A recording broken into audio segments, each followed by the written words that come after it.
Yep. So years ago, we used to be able to build all of our own things without having to ask overseas for help or investment. Do you think we'd be able to do that now? I sit under a picture of Blackjack McEwen, leader of the Country Party, and Red Ted Theodore, the founder of the Labor movement in Australia. But Jack McEwen said when he set up the Primary Industries Bank, and the AIDC, I might add, with no cabinet approval, just went out and set them up, and he enhanced the Commonwealth Development Bank as well. And he said, unashamedly, I say that these banks are being set up to buy back the farm. Well, the farm was not really much foreign owned at that stage. But now your biggest farm in Australia is foreign owned, which is Able Tasman Dairies in Tasmania. The second biggest is Cubby Station, which is foreign owned. The biggest wheat farm in Australia, Nicoletti, was sold up by the banks and purchased by the Chinese. The biggest station property in Queensland, Wollongong Wentworth, sold to Chinese. The biggest farming operation in Australia by far and away will be the Ord Stage 3. And I asked the Prime Minister, I mean, you made all this noise about water, and have you created a puddle anywhere? And he handed the question to Barnaby Joyce. And Joyce was stupid enough to take it. He leapt to his feet and he said, the Ord Stage 3 will be one of the biggest enterprises in Australia, and we are proudly associated with them. The money that needed to finance these corporations will be provided, will be found.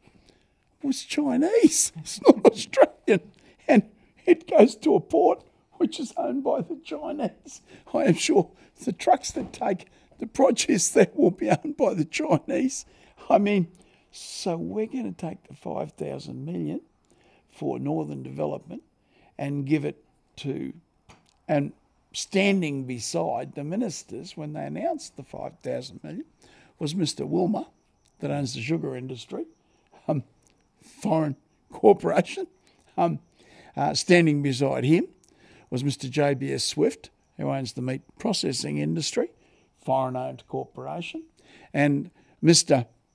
Chinese person who owns the Port of Darwin. Those are the three people. And the heading is, proposed investors. Well, not proposed investors, proposed recipients to 5,000. But look, to answer your question, every year for 20 years, we were building 300 kilometres of railway line, opening up the coalfields. And upon those coalfields, Australia's prosperity rested for over half a century.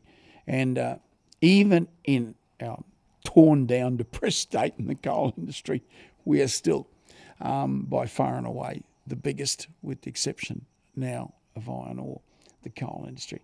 But it's only there because we built the railway lines. Now, half Australia's coal is in the Galilee. Why is it not there? Because no one will build the railway line. I mean, we're talking about 2,000 million. Well, both governments have announced $5,000 million tunnels in Brisbane. Well, you can find $5,000 million, and to quote the Courier Mail, people will be able to get home 15 minutes earlier. Yeah. Well, we get home 15 minutes earlier to watch the television. That's what we get for the 2,000 million. If the 2,000 million builds the railway line, we get 20,000 jobs for the next 100 years. Yeah. I mean, you tell me what's the best. But every year for the last 10 years of that much maligned Bajocki-Peterson government, every 10 years, every single one of those 10 years, we built a massive dam, we built a new mining town, and we built a $100 million plus resort. Now, let's just consider that 5,000 million is spent by the LNP on this road tunnel, or spent by the ALP on this rail tunnel. They both proposed these tunnels, 5,000 million. Well, let's say we don't spend on that. We spend it on the rail line into the Galilee and the development of the Hells Gates irrigation project. That brings into the Australian economy $9,000 million a year. 90,000 jobs. Half of them for forever and half of them for 100 years. The tax revenue on that each year will be 2,000 million. Well, in 2 years, you get your money back. You know, in 2 years, you get your money back. It's a bit of a no-brainer. It's a bit of a no-brainer, but is anyone doing it? No. The LNP and the ALP believe in marketism. You know, like I believe in Christianity. They believe in marketism. You know, the markets will save us all.